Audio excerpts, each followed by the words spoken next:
Hello, my friends. This is Dr. Diana as patient, and I am pretty ill. From another J, if you will, different one. Hi, Diana. Well, I'm making progress. I started to tolerate the Diamox. That's interesting because it, again, with the dose, you have to fiddle with it a little bit with your doctors. Funny what you said about elevating the head at night. I figured it out myself. Most of us do. I elevate the head of my bed about 2 to 3 inches, and I think most of us end up figuring this out on our own. But it does help with the drainage. I think, one, gravity helps, but two, the more vertical we are, the more we use our vertebral veins to drain blood instead of the internal jugular veins, which are often stenosed. So I think that does help us quite a bit. Let's see. Okay. So at night, she was laying flat. So she raised herself on her pillows and slept flat on my back. Not comfortable, but sleep meds help. Yeah, it does help. Result, I woke up in the morning with no headache, more peaceful, head clearer, feeling some benefit from the Diamox. I have since been taking it in small amounts with no headache like before, as long as I don't lay flat at night. I understand that, and I can relate to that exactly. Tolerating the Diamox in steady amounts now without negative symptoms, some clearer with head pressure. Problems seem to be in taking the Diamox and laying flat.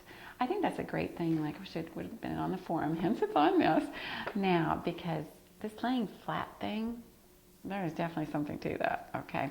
I think that's why when our pressure builds up at nighttime is when we're laying flat. I cannot lay flat. I put my son in for an MRI, and he goes, "Oh, Mom, I can't lay flat on my back." I was like, what? You know, why did you tell me this? So yeah, it's something we deal with.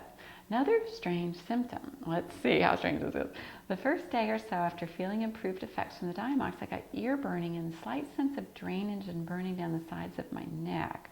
Took a half of a Zyrtec, per my theory, and got some relief, though also sleepy.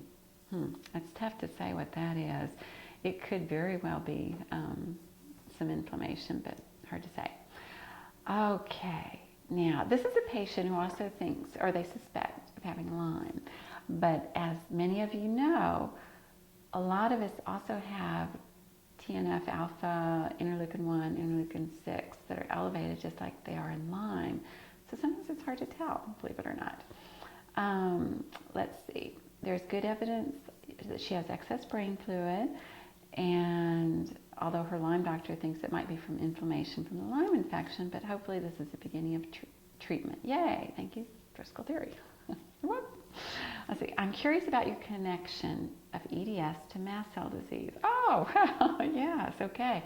Check the video that I did recently on the layman's version of section 2, the mast cell theory, and I posted the latest new protocol for MCAD, mast cell activation disorders, and mastocytosis there. It's great. I love it. It's so exciting. Do you think EDS causes this? It is really tough to tell which came first, the chicken or the egg. I have not totally discounted the chance that we may have a genetic irregularity in our mast cells that actually changes our collagen before birth. Some of us do have a gene affecting the fibroblasts, which changes our collagen. They haven't identified, though, about 50% of the genes affecting hypermobile and classic Ehlers-Danlos. So again, I haven't ruled it out. There are cases in the literature where a patient will develop a mast cell reaction and then have collagen change, say, in their skin, for example. So it's possible. Let's see, I may have some histamine response going on, but not all of the symptoms. No bowel problems, nausea, skin lesions. But I do have sensitivity to heat and very much to hot sunlight, and used to break out in flushing and sweats. Okay, honey, that is a cutaneous mast cell reaction, okay? Let's see. This is supposed to be a rare disease, isn't it? She's noticing that many of us seem to have this. They don't know how rare this is. I don't think it's all that rare. Still wondering about EDS if I have it. Has slowly worsened over time. What a mystery. How do people ever get diagnosed with these conditions? Isn't that a great question? No, really, seriously. How do we get diagnosed with Ehlers-Danlos? We see a geneticist who is familiar with the clinical diagnoses of Ehlers-Danlos syndrome, because so many of the Ehlers-Danlos types do not have an identifiable gene yet, and you have to look for clinical signs, much like what I put on some of the other videos, like the skin signs and scarring and that sort of thing. So a geneticist who understands clinical diagnosis of Ehlers-Danlos, not just a blood test. Okay. Let's see. I bet you have a hard time convincing people that lying down could be causing their problems. Actually, no, we kind of figured that out. Let's see. Yes, she sees an eye doctor. She's taking Plaquenil again. Oh, anybody on Plaquenil, those are usually Lyme patients. Definitely see your eye doctor about every, depending, 3 to 6 months, depending on what they say. I like to see them every 3 or 4 for a while to watch for changes. But let's see, going to an allergy clinic to test for nutritional deficiencies, very important because we don't seem to absorb things properly. Be interested to see how much of that is from mast cell disease in our GI tract, our poor absorption. Be interesting to see. Let's see. Okay, testing for indicators of mast cell like tryptase, would that help?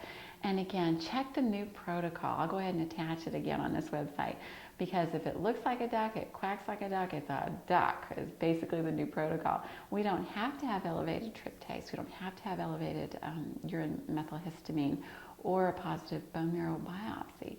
If we have the symptoms and signs of mast cell disease and we respond to treatment, we have MCAD, period. How great is that? So finally, yay, it's in writing. Let's see. And then she goes on about some disruption of the methylation cycle of enzymes. I saw a doctor about that also. I've got to say I worked with him probably 2 years on this. It didn't really help me, not saying it wouldn't help you. So let us know. Keep me posted on that. And let's see. Glad to make some discoveries, not a full answer, but a beginning. Would be good to have my mind back. Boy, don't I understand that. I mean, especially with the mast cell disease, but I mean, every step of the way. First with the hydrocephalus, and before I got on Diamox, I felt like I was losing my mind. Got on Diamox, and at least I could read again, okay, and I had some memory back.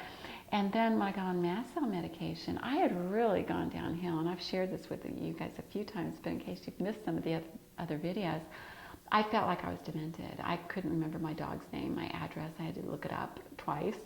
It would come and go. It was positional. I always had to wear an abdominal binder to even get blood up enough that I could even get anything done. I felt like I had Alzheimer's, and then I felt like I was bipolar, and I could recognize it, but I couldn't control it. It's a horrible, horrible feeling. But the mast cell treatment reversed that almost immediately. Within 2 days, I could tell a difference, and I could tell a difference in my son. In 2 weeks, I felt like I had my mind back. And in 2 months, although I still have some episodes of brain fog, I still get tired, I'm not symptom-free, I felt like I had some control over my mind again, which is the strangest journey to be on, to be in the depths of what you feel like is Alzheimer's and mental illness, and to be sucked back to the surface so quickly and easily. It's amazing. It's absolutely amazing. So she'll let us know how it progresses. And how is your EDS? Has it progressed? Oh, that's so nice to ask. That's what people ask about me. Thanks for all you do to help us. And I want to answer that because has my EDS progressed?